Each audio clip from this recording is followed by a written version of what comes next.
So, ito, bumili na naman tayo sa Lazada para sa solar lighting natin dito sa bahay. Bumili ako ng mga dagdag na ilaw na 12 volts. Pag may solar power system ka, mas maganda yung 12 volts yung gamitin mo as much as possible. So, ito yung sumunod. DC 12 volts, 45 watts LED folding light, bulb angle adjustable light. So, ang bili ko dito, 301 pesos. Alam ko 2 piraso lang to. Pero ito yung para sa area ng bahay na kailangan maliwanag talaga. Kasi nga na-open siya sa tatlo. Yan. Yun nga lang, 45 watts siya. Talagang malakas siya kumain ng kuryente para sa 12 volt system. Laki oh. Laki ng box. So, yan. Pit-pit yung isang box. Hopefully, walang nasira. So, ayan. 45 watts, 12 volts. Ganyan yung hugis niya. Tapos, yun lang. Naka-wire siya. Ang gusto ko sana yung yung para nakaganito yung dulo. Pero may mga sira kasi ako mga bulb. Kaya yung kunin to at ilipat ko dito. Ayaw kasi na may mga nakalitaw na wire sa ceiling.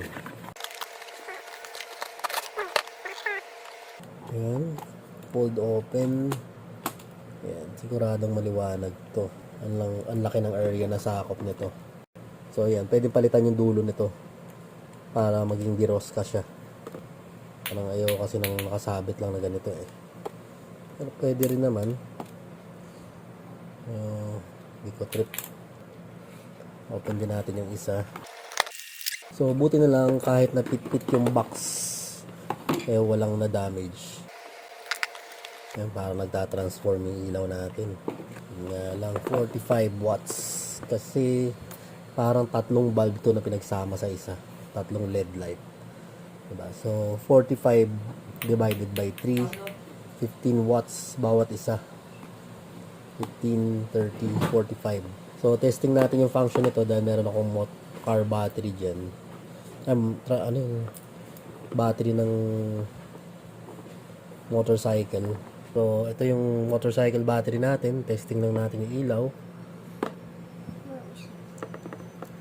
Positive. Negative. Ayun. Lakas din, no? So, 15 watts bawat isa.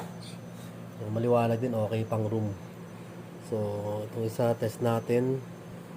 Ayan, liwanag. Diba? So, sulit pa nga pang room na na ilaw. Isa sa mga unang ikakabit natin na ilaw. So, tabi lang natin, fold.